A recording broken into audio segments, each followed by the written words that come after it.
From a small garage in California to becoming the first trillion-dollar company, Apple's story is nothing short of extraordinary. What began with two young dreamers and a wooden circuit board grew into a revolution that reshaped music, phones, and the way we live every day.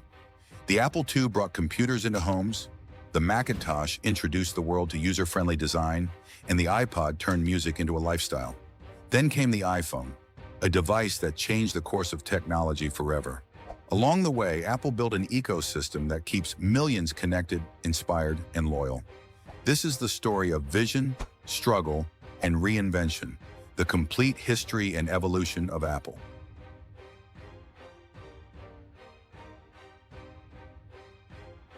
In 1976, three men in California started something that would one day change the world. Steve Jobs, a college dropout with big dreams, Steve Wozniak, a brilliant engineer, and Ronald Wayne, the often forgotten third founder, came together in Jobs' family garage. Their mission wasn't about money or fame. It was about creating a computer that ordinary people could actually use. The result was the Apple I, a simple wooden box holding a circuit board that looked nothing like today's sleek devices. Yet it was revolutionary because it brought computing out of laboratories and into homes. At the time, few people believed in their vision, but these early steps built the foundation for something massive.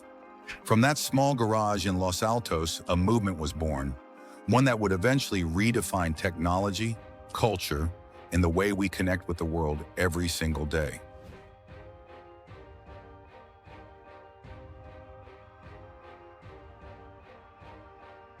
Just 1 year after their first attempt, Apple introduced the Apple II in 1977, and this time, it was different.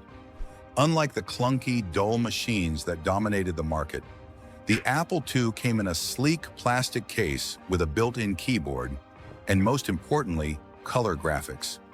For the first time, families, schools, and small businesses could own a computer that wasn't just for scientists or tech experts.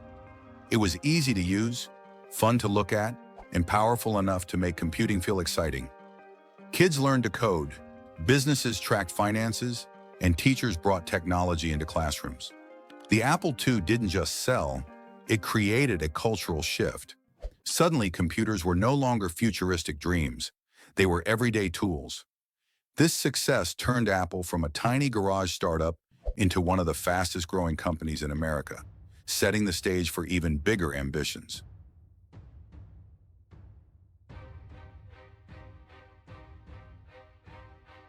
By the early 1980s, Apple was booming, but Steve Jobs wasn't satisfied. He wanted to create a computer so simple and intuitive that anyone could use it. That dream became the Macintosh, launched in 1984 with a now legendary Super Bowl commercial that painted Apple as the rebel against the corporate giant IBM. The Mac introduced a mouse, icons, and a graphical interface, things we take for granted today.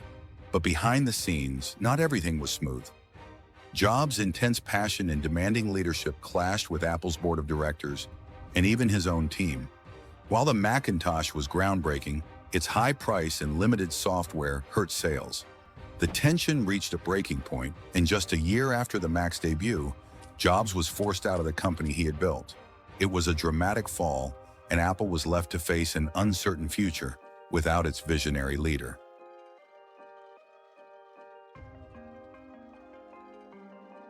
After Steve Jobs' departure in 1985, Apple entered what many call its lost decade. Without its visionary leader, the company struggled to find direction. New executives tried to steer Apple, but their strategies often led to confusing products and poor sales. Meanwhile, Microsoft was dominating the market with Windows, offering cheaper computers that appealed to the masses. Apple's once bold image began to fade, and critics claimed the company was on the verge of becoming irrelevant. Through the late 80s and early 90s, Apple experimented with devices like the Newton, an early handheld digital assistant, but most projects failed to capture public interest. The magic seemed gone, and many wondered if Apple's story was coming to an end. Yet hidden beneath the setbacks was still a loyal community of fans and a legacy of innovation, waiting for the right spark to reignite the brand's future.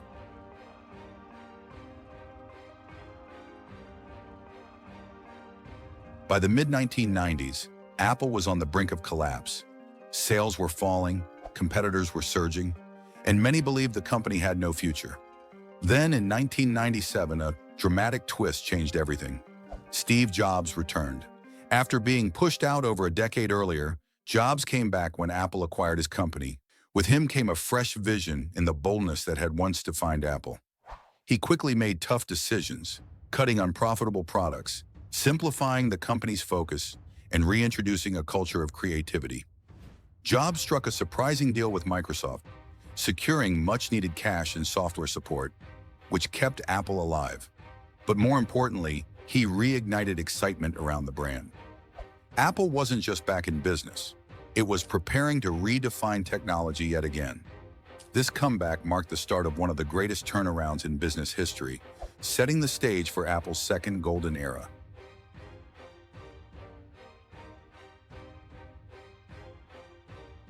In 1998, Apple unveiled the iMac, and it was unlike anything the world had ever seen. Wrapped in colorful, translucent plastic, it looked more like a piece of modern art than a computer. The iMac wasn't just about looks. It was simple to set up, fast, and built for the growing world of the internet. By ditching floppy disks and focusing on USB ports, Apple signaled a bold step into the future. The design came from Jony Ive, the creative mind who would become Jobs' closest collaborator. Together, they shaped Apple's new identity, technology that was not only powerful, but beautiful. The iMac was a hit, selling millions and making Apple cool again. For the first time in years, people wanted an Apple product, not just for what it could do, but for how it made them feel. It was the start of Apple's design revolution.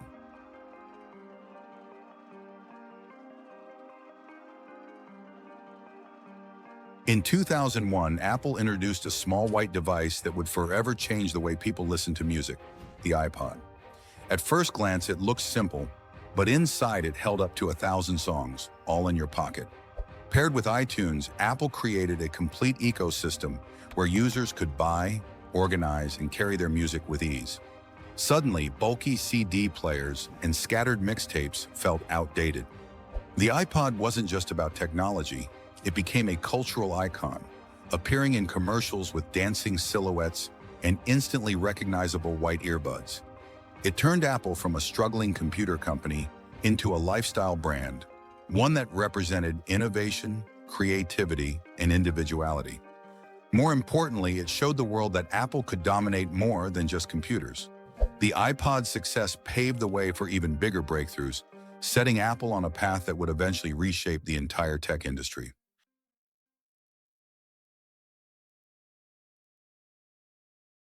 In 2007, Steve Jobs walked onto a stage and unveiled a device that combined a phone, an iPod, and an internet communicator all in one. It was called the iPhone, and it instantly redefined what a phone could be. Gone were the days of tiny keyboards and clunky buttons.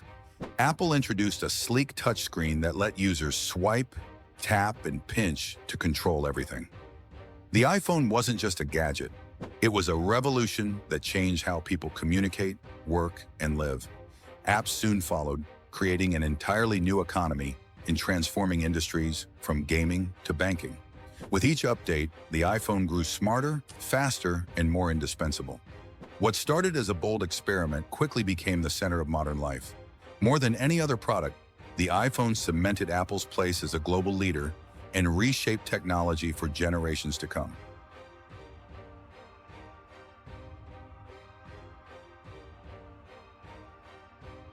After the iPhone's success, Apple proved it wasn't stopping at smartphones. In 2010, the iPad arrived, blending the portability of a phone with the power of a computer. Many doubted it at first, but soon it became a favorite for students, creatives, and professionals. Then came the Apple Watch in 2015, turning a simple wristwatch into a health and fitness companion. AirPods followed, changing how we listen to music and communicate on the go. But what truly made Apple unstoppable was its ecosystem. Each product, from Macs to iPhones, iPads, and wearables, was designed to work seamlessly together. Add services like iCloud, Apple Music, and the App Store. And Apple wasn't just selling devices, it was creating a lifestyle. This interconnected world kept customers loyal and made Apple more than a tech company. It became a brand people lived in every day. When Steve Jobs passed away in 2011, many wondered if Apple could survive without its visionary leader. Under Tim Cook's leadership, the company not only survived, it thrived. Cook focused on efficiency, expanding services, and building Apple into the first company to reach $1 trillion valuation. Products like the iPhone continued to evolve, while new innovations like the Apple Watch Ultra, AirPods Pro, and Apple Silicon chips showed that Apple could still surprise the world. At the same time, the company leaned into sustainability, aiming for carbon neutrality and pushing recycled materials in its products. Rumors of electric cars, augmented reality glasses, and even deeper ventures into health technology suggest Apple's story is far from over. From a garage startup in 1976 to a global powerhouse today, Apple has become more than a company. It's a symbol of how vision, design, and relentless innovation can shape the future.